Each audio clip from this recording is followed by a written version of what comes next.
Olá, boa noite. Eu vou continuar aqui fazendo mais vídeos sobre os ensinamentos da Rosa Cruz.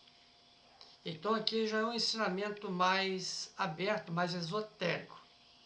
Então,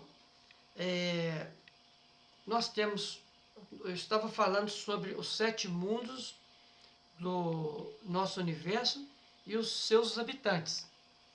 Então o mundo físico, vamos começar pelo mundo físico, ele é composto de sólido, líquidos e gases, e a região etérica, que é formada pelos 4 éteres. Quais são esses 4 éteres? Éter químico, éter de vida, éter de luz e éter refletor. Eu já andei falando alguma coisa sobre eles aí.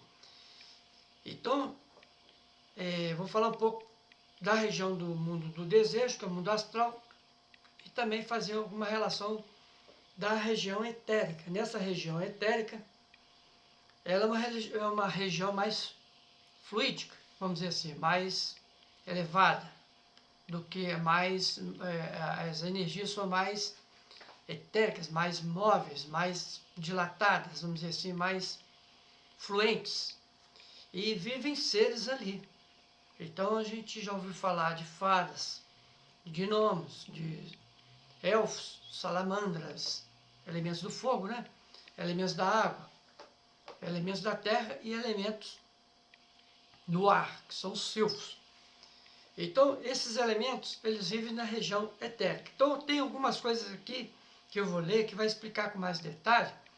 E depois eu vou falar sobre o mundo astral, o mundo do desejo. Falar sobre as suas 7 regiões, subdivisões, né? Suas 7 subdivisões. E para a gente ter uma ideia de como que funciona nesse mundo do desejo, as purgações, as leis que atuam ali, lei de atração, lei de repulsão, o purgatório, entendeu? Então o mundo do desejo, tem o mundo da impressionalidade, tem tudo isso aí. Mas tem que ir falando devagar para as pessoas entenderem. Então aqui, por exemplo, tem uma parte aqui que os habitantes do mundo físico têm que contar com a distância e com o tempo, ao passo que esses dois fatores quase não existem no mundo astral. Então, como no mundo físico existe a gravidade, contração e expansão, por isso caem à Terra os objetos arremessados ao ar. Contrai-se os líquidos sob a ação do frio, né? E dilata sob a ação do calor.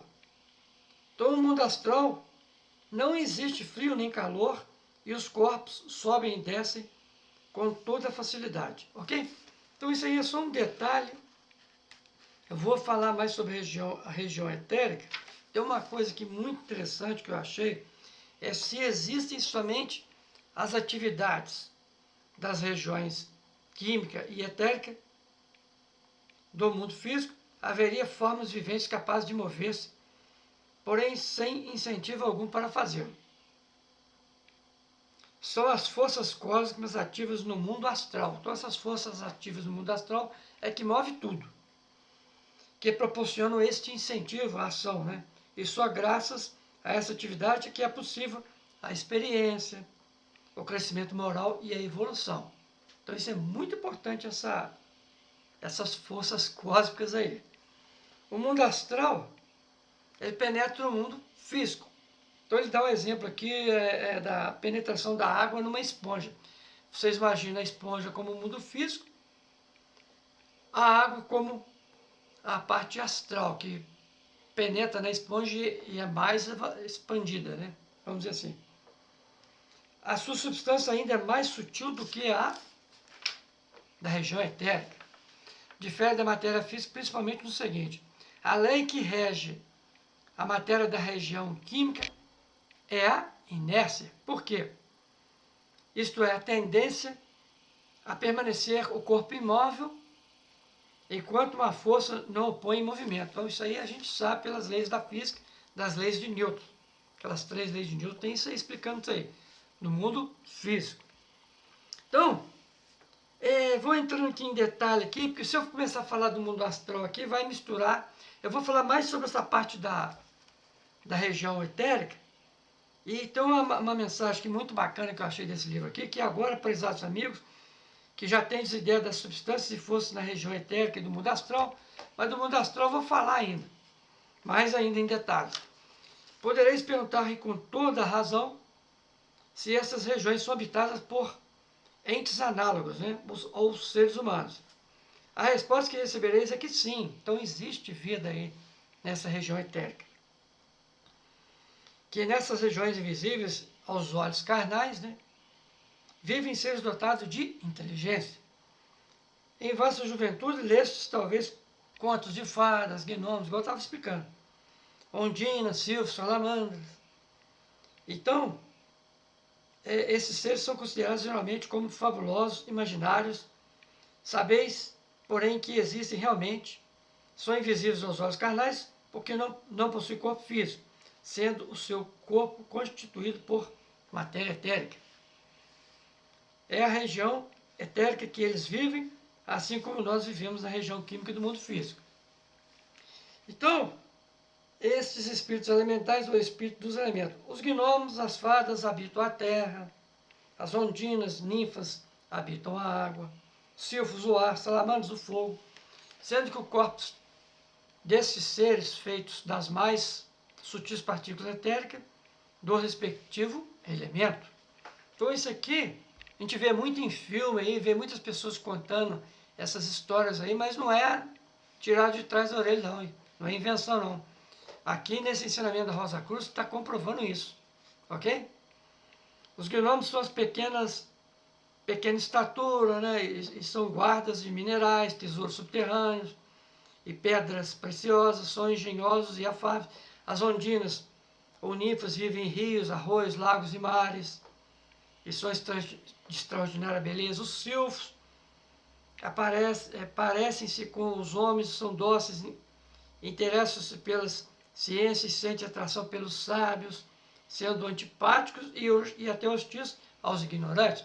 Então eu já li obras do Dr. Jorge Jadum, que é um grande iniciado, que também fala desses elementos. O livro Deuses Atômicos também tem uma profundidade desses assuntos elementais da natureza. Então vocês podem, além desse da Rosa Cruz, podem pesquisar esses livros que eu estou falando aqui. É o livro Deuses Atômicos e o Dr. Jorge Adum no livro Mistério Desvelado, um negócio assim. Tá, explica isso. E tem outros também, tem outros que explicam também.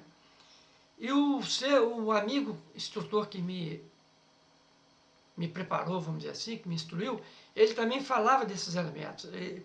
Eu tive um outro amigo que ele é clarividente, ele via esses seres da natureza, esses elementais, gnomos, fadas, quando ele ia para os bosques, passear, fazer uma caminhada, ele via isso aí. Esse outro meu amigo também via. Então, eu tenho muitas comprovações para isso. Então, esses seres, esses elementais podem viver durante séculos, mas não são imortais porque eles são entes sub-humanos que só futuramente atingirão um grau evolutivo correspondente ao do ser humano. Então, são os devas da natureza. Então, além deles, existem outros seres também elementais que são devas, que têm uma função muito grande de ajudar na Terra, no planeta Terra, na evolução terrestre, e ajudam a humanidade que não é ignorante. Eu já vi um silfo, já vivi uma experiência com um silfo, passei por uma iniciação com um silfo, eu devo muito a um poder que ele me passou. Então, é conhecido como um intercessor elemental. No livro Deus Atômico explica, e as chaves do reino interno, Dr. Jorge Adão explica isso também. Max Hennel fala que ele teve uma experiência, não com esses seres da natureza, mas ele teve com uma entidade conhecida como guardião do umbral, que também não deixa de ser um elemental. Então isso aí é uma outra parte, faz parte de um processo iniciático, isso a gente pode conversar depois. Então aqui, além dos elementais que está dizendo que são inferiores aos homens quanto ao grau de sua evolução, eles vivem no éter. Outros seres que já estão na escala da evolução, em um grau mais alto do que os homens, aí no período de Júpiter, né, que já tem o corpo etérico, na matéria etérica, assim, esses seres são os anjos, já estão mais adiantados que o ser humano. cujo corpo denso é formado por matéria etérica. Então, o corpo denso dele é formado pela matéria etérica. Assim como o nosso corpo denso é formado por sólidos, líquidos e gases. Assim como os homens trabalham com os minerais, dando-lhes variadíssimas formas, os anjos dirigem as forças propagativas nas plantas, nos animais, tudo está relacionado à propagação, e nos entes humanos também. E aonde vivem os arcanjos? Eu acredito que eles vivem Júpiter, Vênus e Vulcano. Eles devem viver no período de Vênus, onde a densidade máxima deles é a natureza do desejo. Vamos ver aqui. Então, os arcanjos perguntarão a alguns estudantes. A resposta é a seguinte: como os arcanjos são seres superiores aos anjos, né? Está mais abaixo, é natural que habitam as regiões superiores à etérica. E com efeito é o mundo astral, que eles têm a sua parte. Os arcanjos não têm o corpo físico nem o corpo etérico, e seu veículo mais denso é o corpo astral. E como eles são hábeis manipuladores das forças astrais, que produzem atividade trabalha os arcanjos com a humanidade industrial e politicamente como árbitros do destino de povos e nações. Guardem isso. A missão dos anjos é unir alguns espíritos para formarem uma família e ligá-los por meio do sangue e amor familiar. Então o anjo tem essa coisa da família, do sangue, ao passo que a missão dos arcanjos é unir os homens em nações e raça, é o espírito de raça, né? Inspirando-os o que? Amor à pátria. Os arcanjos são responsáveis pelo progresso e pela decadência também das nações. Eles dão a guerra ou paz, vitória ou derrota, conforme acham que seja útil aos verdadeiros interesses do povo que governa. Além dos arcanjos, porém, habitam o mundo astral muitas outras espécies de seres. Aí que a gente já está indo para o mundo astral. Então, a minha finalidade aqui era dizer apenas dos habitantes do mundo etérico. Então, tem contam-se muitas histórias a respeito disso.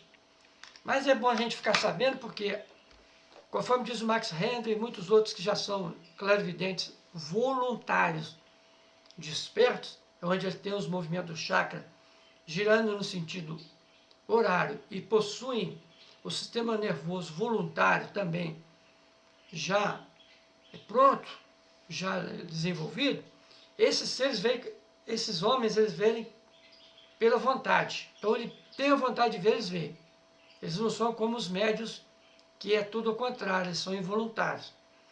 Então isso aqui é só um adendo que eu estou fazendo, porque muitos videntes, ou clarividentes, veem esses seres da natureza trabalhar, nos silfos, salamandras, ondinas, tem até as druides, amadruides, os seres que trabalham. Um dos aspectos meu, que é o mago, eu tenho uma mônada. Então, como essa consciência está em mim, eu trabalho com as druides, com as amadris. Então, esses seres me inspiram quando eu estou em meditação, quando eu estou sozinho, em silêncio. Então, eu recebo inspirações desses seres.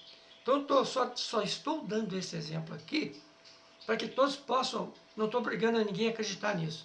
Pode achar que isso é uma loucura, que isso é imaginação, mas não, isso é uma questão apenas de você mudar a sua frequência vibracional, mudar a sua percepção e através dos olhos da clarividência, você ter acesso e fazer contato com esses seres e ouvir as instruções, ouvir com humildade o que eles estão te intuindo, entendeu? O que eles estão tentando te dizer.